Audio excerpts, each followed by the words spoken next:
2 Chronicles chapter 23. In the 7th year, Jehoiada showed his strength. He made a covenant with the commanders of units of 100. Azariah, son of Jeroham, Ishmael, son of Jehohanan, Azariah, son of Obed, Maaseiah, son of Adiah, and Elishaphat, son of Zichri. They went throughout Judah and gathered the Levites and the heads of Israelite families from all the towns. When they came to Jerusalem, the whole assembly made a covenant with the king at the temple of God. Jehoiada said to them, "The king's son shall reign, as the Lord promised concerning the descendants of David. Now this is what you are to do. A third of you priests and Levites, who are going on duty on the Sabbath, are to keep watch at the doors.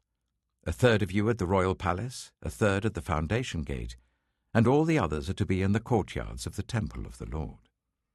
No one is to enter the temple of the Lord except the priests and Levites on duty. They may enter because they are consecrated, but all the others are to observe the Lord's command not to enter. The Levites are to station themselves round the king, each with weapon in hand. Anyone who enters the temple is to be put to death. Stay close to the king wherever he goes." The Levites and all the men of Judah did just as Jehoiada the priest ordered. Each one took his men, those who were going on duty on the Sabbath and those who were going off duty, for Jehoiada the priest had not released any of the divisions. Then he gave the commanders of units of 100 the spears and the large and small shields that had belonged to King David and that were in the temple of God. He stationed all the men, each with his weapon in his hand, round the king, near the altar and the temple, from the south side to the north side of the temple.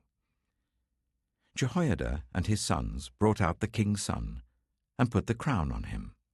They presented him with a copy of the covenant and proclaimed him king. They anointed him and shouted, "Long live the king!" When Athaliah heard the noise of the people running and cheering the king, she went to them at the temple of the Lord. She looked, and there was the king, standing by his pillar at the entrance. The officers and the trumpeters were beside the king, and all the people of the land were rejoicing and blowing trumpets, and musicians with their instruments were leading the praises.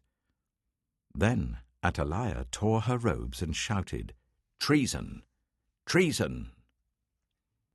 Jehoiada the priest sent out the commanders of units of 100, who were in charge of the troops, and said to them, "Bring her out between the ranks, and put to the sword anyone who follows her." For the priest had said, "Do not put her to death at the temple of the Lord." So they seized her as she reached the entrance of the horse gate on the palace grounds, and there they put her to death. Jehoiada then made a covenant that he, the people and the king, would be the Lord's people. All the people went to the temple of Baal and tore it down. They smashed the altars and idols and killed Mattan the priest of Baal in front of the altars. Then Jehoiada placed the oversight of the temple of the Lord in the hands of the Levitical priests, to whom David had made assignments in the temple, to present the burnt offerings of the Lord as written in the law of Moses, with rejoicing and singing, as David had ordered.